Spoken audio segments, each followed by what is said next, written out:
ซึ่งว่าข่าวนี้จะพาท่านผู้ชมไปติดตามผลให้ของการดื่มน้ำกระท่อมซึ่งเฮ็ดให้ชายหนุ่มคนหนึ่งต้องเป็นนิ้วทงบีถ้าหากว่ากินยาปิ้นปวกบ่ให้ดีแม่นจะต้องได้ผ่าตัดอยู่ใน Facebook ของบ่าวไอใจดีรีวิวได้ออกมาเผยแพร่วิดีโอเพื่อเป็นอุทาหรณ์เตือนชาวหนุ่มทุกคนบ่ควรดื่มน้ำกระท่อมเพราะมันเป็นอันตรายต่อชีวิตเหมือนกับหลานชายของเราที่กินน้ำกระท่อมแล้วเป็นนิ้วทงบีในเบื้องต้นท่านหมอให้กินยาปิ้นปวกก่อนถ้าหากยังบ่หายดีแม่นจะได้ผ่าตัด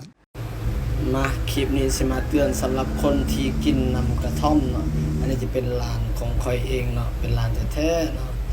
เพิ่นกินน้ำกระท่อมอันนี้ก็ได้มากวดพบว่าเป็นนิ้วเนาะอันนี้จะเป็นนิ้วทรงบีเกิดจากกินน้ำกระท่อมเนาะไปกวดโรงหมอมโหสถ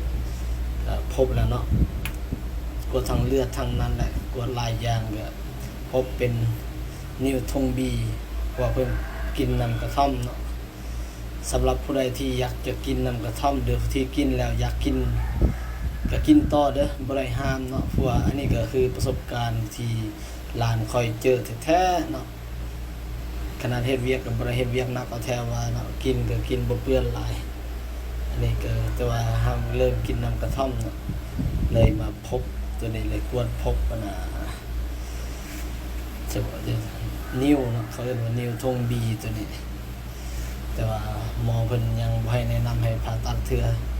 หมอเพิ่นแนะนำให้เอายาไปกินก่อนเนาะกินยากันคลำได้เนาะอดได้ก็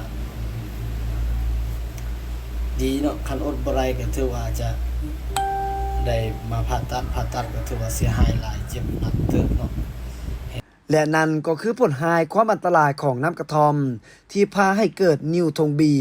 ดังนั้นสาวหนุ่มนักเรียนบ่ควรไปทดลองสิ่งบ่ดีดังกล่าวเพราะจะเฮ็ดให้เกิดพยาธิให้แห่งแก่ตนเองทั้งเสียสุขภาพและเงินคำของพ่อแม่ฉะนั้นจงห่างไกลจากสิ่งเสพติดทุกชนิดเพื่อชีวิตและอนาคตที่สดใสในวันข้างหน้า